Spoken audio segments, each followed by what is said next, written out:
Hi everybody, my name is Vera and I am a 2017 alumna of UW-Madison.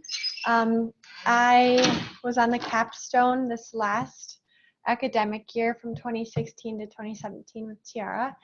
At Madison, I studied environmental science and Russian, which is kind of a weird combination. But over there, I was able to find a way to use Russian in an agricultural context by interning with the Institute for Plant Biology and Biotechnology.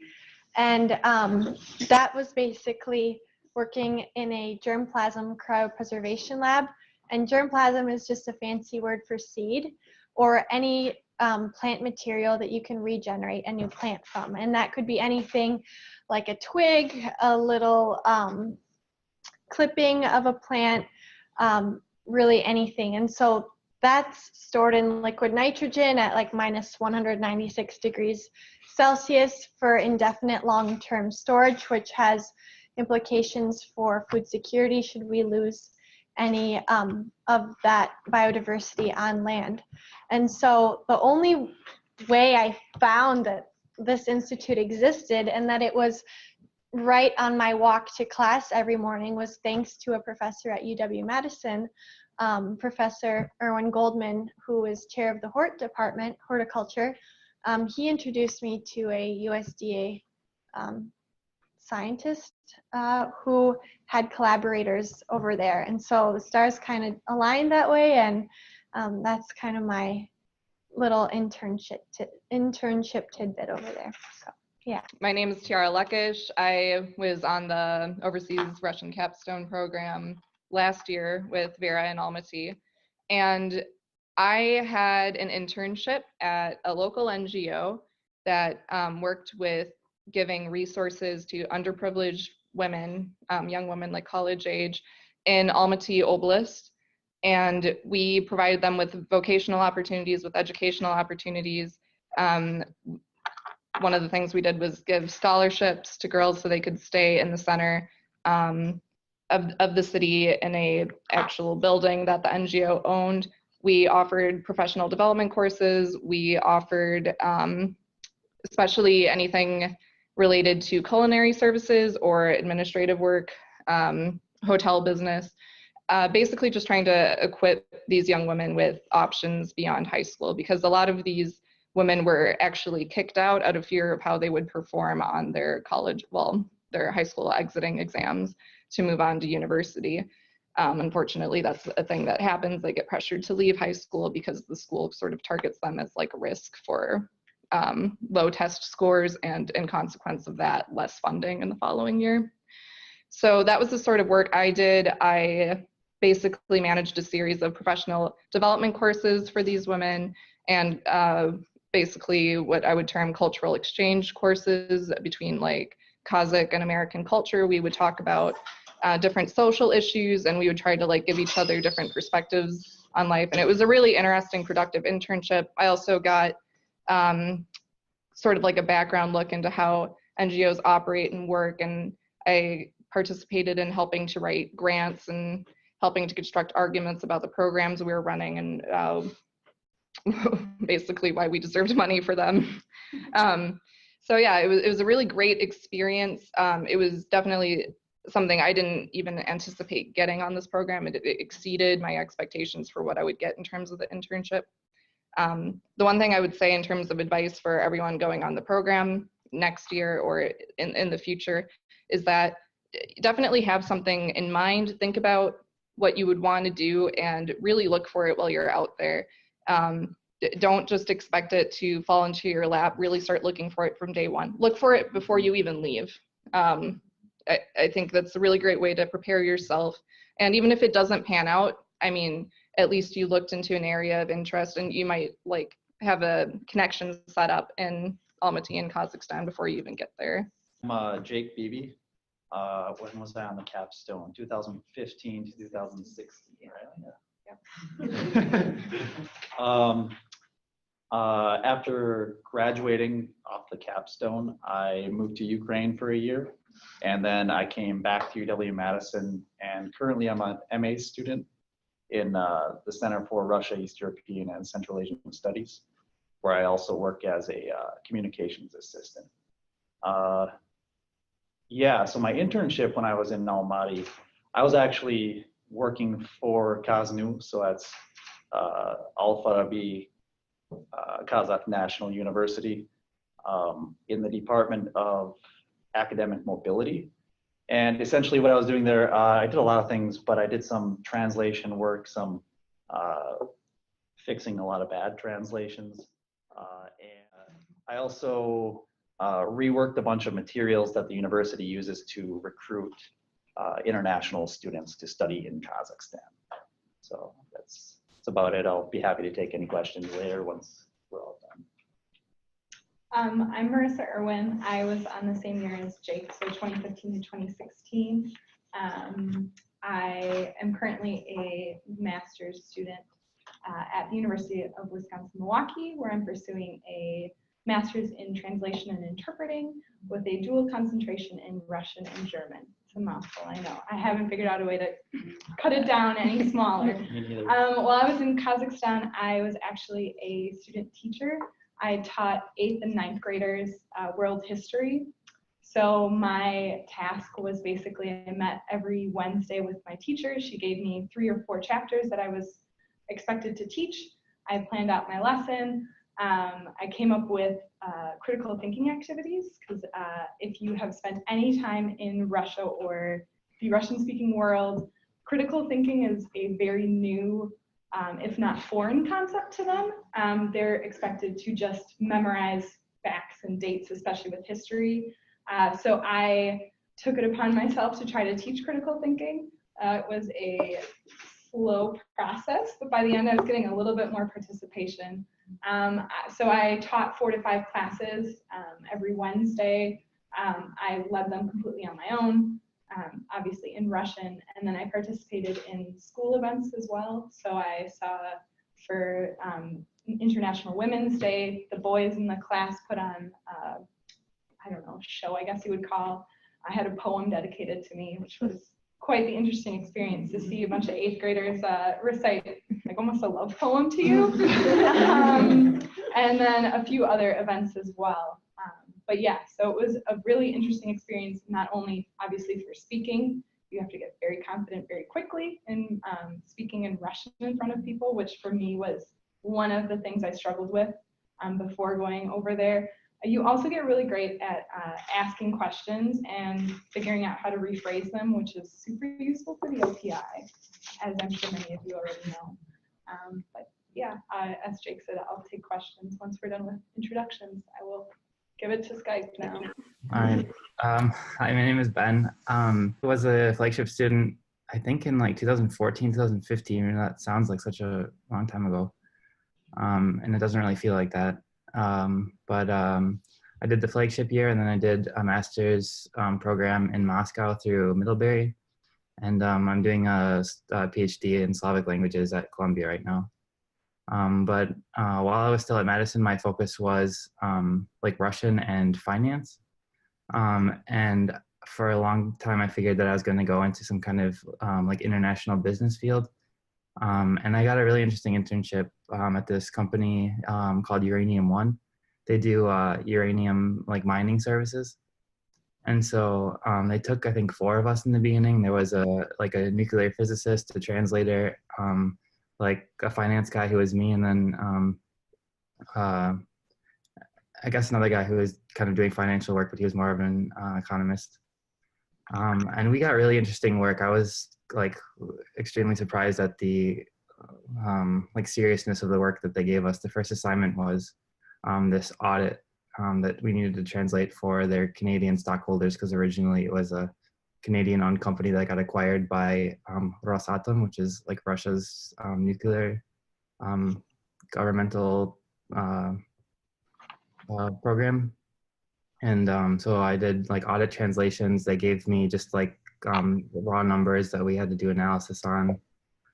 We had to like compare and translate certain like contracts between them and like certain like American and Japanese banks that they were doing like loans with or like financial deals with. And so it was a really amazing experience. It was really great for getting some like real work experience. And I was actually kind of lucky too, because this is not something that I was expecting to get.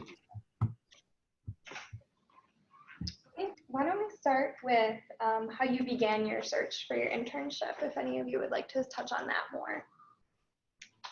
So I was also a German major in my undergrad, as well as history. So I spent a year in Germany actually before doing the flagship. And I had the typical translation internship there where I translated texts that had to do with renewable resources and energy, not anything in my interest. So I knew going in, I didn't want to do something that was just a straight translation. I found it a little boring. And I know a couple of people in our cohort ended up just doing translation, which they didn't really expect or want to do. So I thought that the best way to use my language was actually teach. And since I was a history major, I thought I might as well do that. So I talked to our internship coordinator, and I think a person in the previous year had actually worked at the school as well with the English department.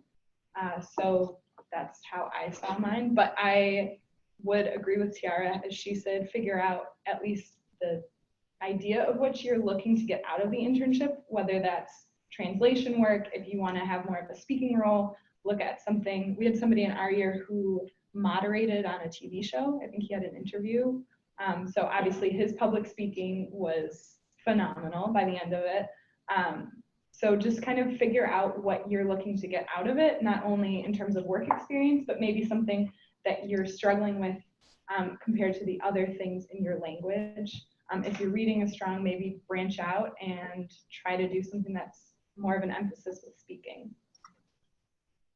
Yeah, I totally agree with Marisa on that one. Like she said, sometimes it's possible you won't find exactly the internship that you want. So identify what you do want, go for it, start as soon as possible. Like even before you leave, start looking at possible places to work. But then also prepare a list of things that you want to improve on, or that, well, I would say either you want to improve on or that you are actually really good at and could get even better at. And then just think about ways that you could apply that somewhere. Yeah, I definitely agree with everything both of you said. I'm going to steal a page from Misha's book and explain how I ended up at my internship. The reason I say look for it now is because it did not work out for me at first. And at first I was not having a good experience. I was placed with Jacob at a university because we had both indicated an interest in, I don't know. Yeah. Well, it was the closest fit they could find. I had done a research project on human trafficking the semester before. So I think they thought it would be a good fit because I would have had the opportunity to complete a research project. But the thing is, it turned into a research project and it was not an internship at that point. So definitely proactively look for what you want to do. How I ended up in the internship I ended up at, pure luck. And I'm telling you guys this because I don't want you to end up with the same story of it being pure luck. Our resident director actually just ran into two of the employees at the NGO I worked at on the street one day, and they had a conversation. And he thought, wow, you know, this is exactly like Tiara would be interested in this. That's how it came together? Yeah, that's exactly how it came together. And I'm telling you this because don't be that person. Like, have a plan going into it. And, you know, if it's not working out for you, be assertive about it and say what about it isn't working and try to get in a better place. And you will get shuffled around, and ACTR will work with you to make that happen. I think Jacob moved around like 3 times, but by the end of that, he was happy. So, you know, it's worth it. And I would add that don't only have one game plan, but have a plan B as well in case something doesn't pan out. One of our classmates, Colton and Christy, were at an organization, and the boss just kind of left or got fired. And so he was so excited for this opportunity, and then it kind of fell through, and they were scattering and scrambling to find an option. And had they kind of lined a plan B up, then that transition would have been a little smoother than it was for them. Yeah, I had this initial interest in a regional conservation organization that was kind of on the outskirts of town, and that's what I was originally going to go with. And then, yeah, my professor connected me with a USDA researcher who put me in contact with the director of National Germplasm Exchange, which is just a fancy word for our nation's seed bank. And I asked him, do you guys have any collaborators that have worked in Central Asia or Kazakhstan? And he sent that email thread out, and many researchers got back to me with an address, contact, email. So from the get-go, I was able to line that position up, and I was lucky that it was so smooth. But what also aided in making it such a great fit was that I started attending my internship in October. So like on a Friday afternoon, I went there, spent a couple hours with the collective, and got a little more acclimated with what I would be doing once a week come springtime. And that way, it's a good way to test the waters. If it's not a good fit, you still have time. And if it is a good fit, you just get more experience working in a really cool group. So by the end of my time in this lab, we were going to the banya together on weekends and like, you know, out for dinners, and got to meet my like researchers' children, and it became a family really quickly. And so don't be discouraged if it's a little rocky getting everything lined up. Ducks don't get in a row on their own. So yeah, you guys must have some questions. Yeah. I'll just go ahead. Before the capstone, what were you most nervous about? While you're there, how did you confront it and kind of overcome it? You're talking about in general, right? Yeah, just in general. Okay. Oh, I'll think about that for a moment. Anyone else have an idea? For me, it was just living and speaking Russian 24/7. There were definitely people on the program that I felt were stronger in their language abilities than I was. That's not to say that I was terrible at Russian. Clearly, I got to the capstone. But it's always easy to pick out what you don't do well. If you're a hypercritical person like myself, I always saw what I was bad at. So the thought of living abroad in a country and in a language that I only started speaking 4 years before was pretty terrifying. The first month was hard. I'm not going to sugarcoat it. But I think my first day, I wanted to say I grew up in Wisconsin, and I said I got divorced in Wisconsin, not even realizing I used the wrong words. So my host mom thought I was married. And later she was like, "So how long were you married? What was your husband's name?" And I was like, "What are you talking about? I'm not married and never have been." She was like, "Well, you told me you got divorced in Wisconsin the first day I met you." So you're going to have situations like that where you're going to use the wrong word, and I think it's a great story now. But obviously, I was mortified at the time. Speak Russian all the time. When you get there, you're not going to want to speak Russian all the time. It's hard. You're going to be tired. Your brain hurts because you have to actively listen. Whereas in English, obviously, you can tune out and not pay as close of attention to other people. After that first month, though, something clicks, and I'm not to say that my Russian was perfect, but it's so much easier than to speak it and speak amongst your cohort, especially in the beginning. You're not going to have a lot of Kazakh friends or Russian friends, so you're going to go out with each other. It's very easy to switch into English when you're tired and it's Friday and you were at school the last 5 days and you were up till 10 a.m. or 10 p.m. just studying grammar. You're going to want to switch to English, but don't do that. Like, just whatever you can. If somebody else is speaking to you in English, answer them in Russian. They'll eventually switch to Russian because they're seeing that you are also committed to speaking Russian. So that's my biggest piece of advice, is use this opportunity, because there's not many opportunities that you get to speak Russian 24/7 in your life. unless you move to Russia or wherever. Take that year as your opportunity to increase your language abilities as much as possible. Yeah, I'd like to second that as well. I think that's like a really important element of the entire trip. Like your personality will get kind of swallowed up in the language, which is sometimes pretty difficult, especially if it's people that you've known beforehand and you're friends with. And then all of a sudden you're in Kazakhstan and you can't express yourself to the degree that you were able to before. Like sometimes that will be really hard, especially in these social situations. But overall, this is like your like one big chance to be speaking Russian in your like day-to-day life. And the year will pass and you want to make sure that you've used the opportunity really well. And like I would say like the first few moments right off of the airplane are like some of the most important for maintaining this pledge. Just try to start doing it like immediately right away. It's going to feel kind of awkward. It's going to feel a little bit unnatural, but that naturalness will set in. And I guarantee if you're following the language pledge, as hard as it will be and as like difficult as it may be existentially, just for your own sense of like self and personality and humor, you will greatly benefit from that and you'll be in a lot better place when you get home. Yeah, that's an excellent point about feeling like you're losing who you are when you're trying to speak in a foreign language. It's almost like you're a completely different person because you're trying to express who you are and the jokes that you crack, you know, in English in a new language, and it just doesn't translate sometimes. So that's a really good point. Our cohort immediately was broke into Russian and stayed that way.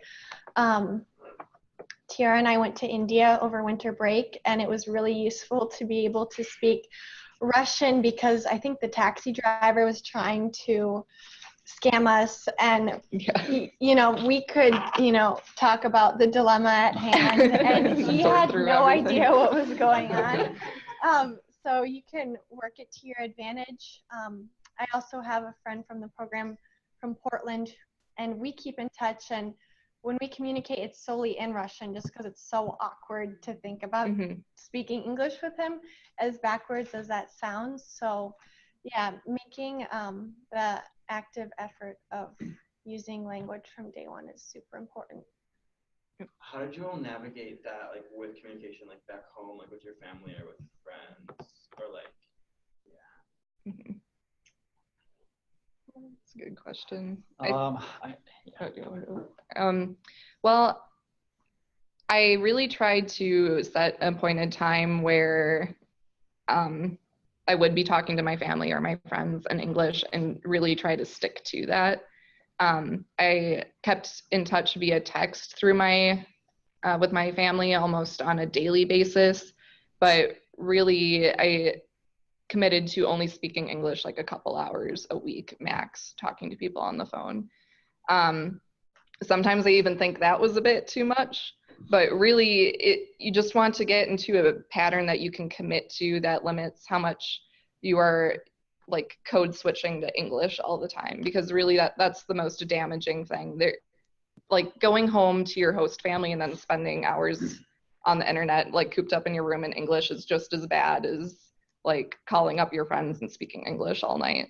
So like I would really suggest not only like setting appointed times, like I'm gonna talk to my friend's family at this time, but also really try to stick to Russian media. If you spend a lot of time on like YouTube, for example, that's something I do, like find Russian channels that you like.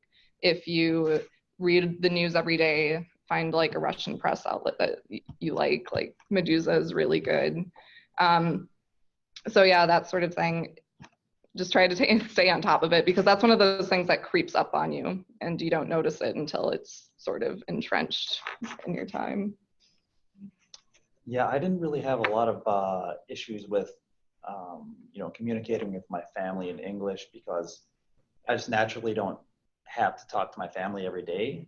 I'm just not that kind of person. But I would say if you're a person who really needs to be in contact with your family like every day, I mean, try to limit it a little bit, but I would do something like, I don't know, split it up so I have a Skype call with my family once a week. And then a couple times during the week, I'm sending them an email, something like that. So you're not, I think for most people, the speaking itself is the hardest part to get about a language. Mm-hmm. So you want to be focused like very, very much on that as much as possible. I allowed myself 30 minutes on Sundays that I'd rotate either family or friends. As the semester went on though, you don't have as much time. It sounds bad as like to say you don't have time for your family, but it becomes less and less. And as you get more comfortable with your fellow cohorts and having friends, you won't seek out, I would say, that connection back home as much. And that, not to say that it's not important to keep in touch, but as has already previously been said, limit your time. So Sundays, 30 minutes. If they didn't answer, there went my 30 minutes. I didn't call back later. It was, then the next week I would try to call. And I just wanted to go back to something Ben said about your personality being swallowed up. I think we all kind of felt that a little bit to some extent. I think we talked about it. Yes. You become, it's like your personality is muted because you don't have the same range of expression that you would in English.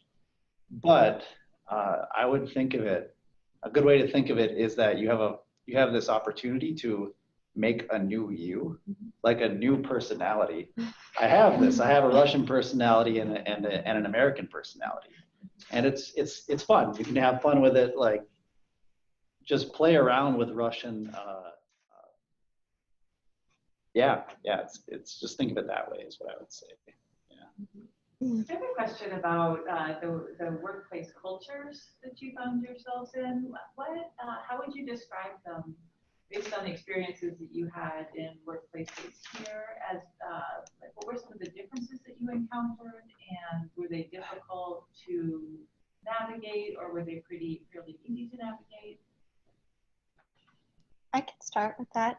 So I worked in labs at Madison throughout my undergraduate experience and was anticipating a similar situation over there. But it was quite different. It was a little bit more relaxed, and I didn't feel as much pressure personally. Like one day I was like gonna be 3 minutes late, and I was on WhatsApp trying to get a hold of my boss, and she was like, "Oh, I'm coming in an hour late. Like, don't even bother letting me know in the future. It's fine." So there's like that end of things. Also, we all ate lunch collectively, which was so nice. Like, one lady would always bring in her horse meat. This was around like Easter time, I remember, and we just had the biggest spread. And I think that day might have spent more time around the table than at the lab bench working. But that's also a really nice component of these internships, is because you get a feel of the culture and how places like that operate. I also thought it was awesome how they really took, how would you word this? They were mindful of the resources they had. They knew how much this roll of aluminum costs, and they made sure that they stretched each piece, like at least used it 5 times over, or weigh boats, or droppers that here in the States for, sterility purposes are one-time use and you're done, but they took measures to try and reuse them, which is also like a product of their culture. And the babushkas with the bags that you see that they've used like 200 times and they're still in use. So that was really cool too, to get that kind of glimpse into the culture. So while it is different, and tea time is also a thing, which is cool. Take breaks and just chat about what you're working on or what's bothering you. People are really receptive, and I felt like it was a little bit more laid back and less like, oh, they're watching me and am I gonna make a mistake and be accounted for. So yeah. I actually had a really similar experience to that in a lot of ways. My workplace was kind of interesting because we had a lot of cultural diversity. So my boss was Spanish. We had 2 ethnically Kazakh people working in the office, and then we had a Russian girl, and then me, the American. So we just made this crazy group together, and it was a really phenomenal experience. 2 of the girls that I worked with actually became really close friends of mine, and it was I have to say, like, one of the most valuable things I took from that internship was nothing I gained in terms of professional experience, but just the friendships. And it was just really amazing because up until that point, I didn't really feel socially connected in a significant way to Almaty. But really after that internship, I was hanging out with these people every week. I had a circle. And I think that's the really one of the things that made this experience really worthwhile and positive was what I gained in that I way. noticed, like, after Tiara started that internship, she was like a new person. And, like, we met one of our old professors, and she's like, I've got to go meet my friends. And, like, it really had a big impact on her. As, like, a peer I could notice, which was nice. Yeah, I was just wondering, after you finished the year abroad in Kazakhstan, I understand that you lived in Ukraine for a year, but do you all feel as though you had the opportunity to either go to a Russian-speaking country or stay in Kazakhstan and work there?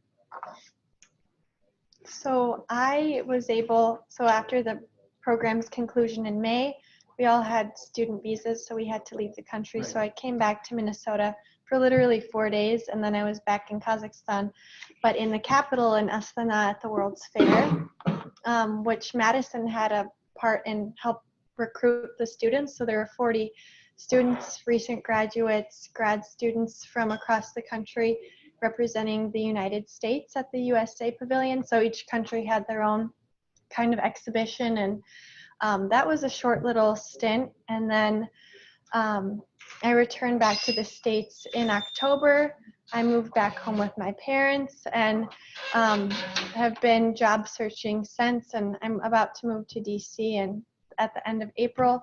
But there will be some pauses, like Michael highlighted, that you're going to wonder, like, is this ever going to end? Am I going to go anywhere? Am I going to be able to use my skills? People don't care about my skills. They're not, one thing after another, and you keep just self-doubting yourself. But if there's a will, there's a way, and you'll get back in that region. You'll be able to use your language skills. Just slowly but surely opportunities come about. So don't get discouraged when everything doesn't fall into place right away. Yeah.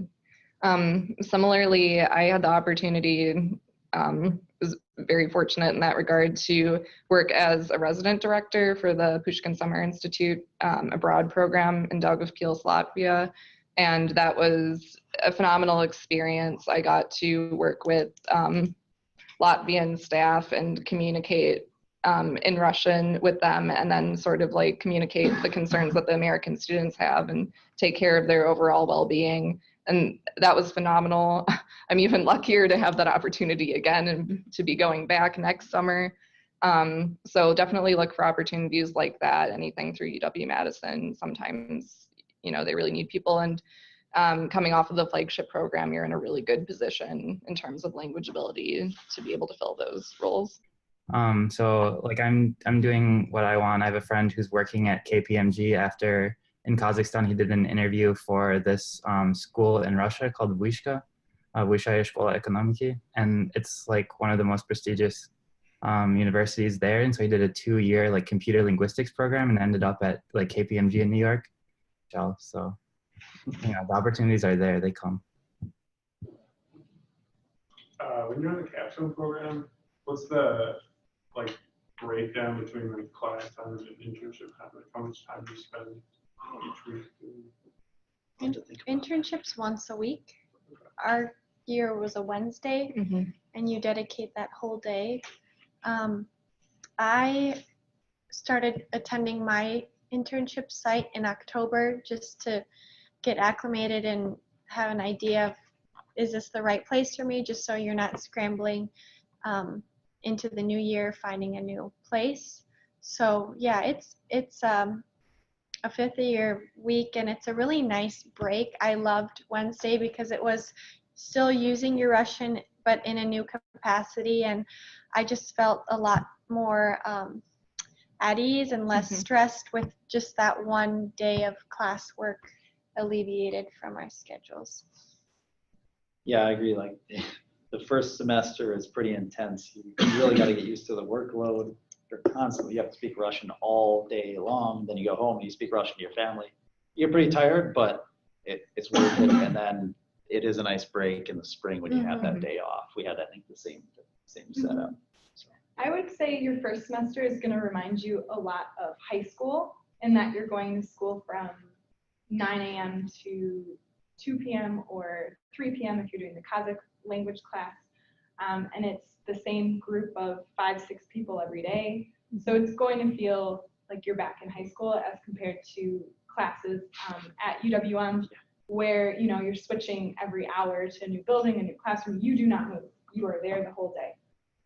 For my internship, I think we factored it to about 20 hours of prep a week, since I was obviously doing 4 lessons each week, and each of them was in a different subject because I had different grades that I was teaching. But I agree, it was a great thing to break up your week, because especially in spring, the fatigue is starting to set in. You're also starting to get a little nervous about those big exams that you have in the entire month of May, which are intimidating when you're hearing all about them and you're prepping for these for an entire year. So having that internship as just a break where you don't have to worry about school. You don't have to worry if, I use every single tense correctly, and I use the instrumental, and I use my reflexive. You're just there, and you're using that as an opportunity to better your Russian. And at least for me, it was a lower stress environment. I can't speak for the rest of them. It sounds like they had a little bit more important jobs, like Ben. But for school, I mean, the kids understood. They laughed when I made a mistake. I was their funny American teacher. So. About the internships, how wide a variety of internships are there? Because it sounds like, to go from like school teacher to helping with the uranium mine, it sounds like there's quite a bit. Is there like a lot in between? Then on top of that, does it need to really relate to our majors? Like, can we go somewhere with, okay. No, not at all. I'm not planning on being a teacher. History was loose, but it was not history. I focused on World War II. I taught Central Asian, Genghis Khan, and previous things that I had no idea about. So take that opportunity if you don't really know what you're interested in, to just pick something that you want to get better at. So I wanted to get better at speaking. As Jake said, speaking was my most difficult challenge for Russian. I was not very confident. So I chose something where I was forced to speak 5-6 hours a day. And you'd be amazed at how much better it gets by just showing up and trying. So if you aren't necessarily sure what you want to do in your future career, figure out what you want to work on in your internship, whether that's translation or speaking or, this sounds fun. I don't know what this is. Somebody in our cohort works at a TV station. So we actually got to interview people by the end of this internship. They will do a really great job of trying to find something that is tailored to your interest. So if you have something in mind, the worst they can do is say, no, we tried, but they're really going to try to find whatever it is you're interested in. So the variety is pretty much endless, since everyone had something else that they wanted to get out of the internship. I feel like everybody kind of, in our year, not many people knew what they were going to do ahead of time. And so we all kind of just got luck of the draw internships. And I think the people who enjoyed it the most or did the best with it were the people who kind of embraced the opportunity, even if it was kind of an oddball opportunity. And I don't know, I had a friend who was doing a law internship, you know nothing about law, but you can figure it out as you go. And I had somebody else, one of my other friends who worked in the library, and she really enjoyed that. And so it's just, I don't know. If you can find something that you like ahead of time, definitely do that. I think that's one of the best pieces of advice, is to not let it come up to luck of the draw. But if it does, I guarantee you your internship will probably be an interesting opportunity for you if you kind of embrace it and let it be. So thank you guys, and Ben, thank you for doing this remotely. I really appreciate it. Good to see you, Ben.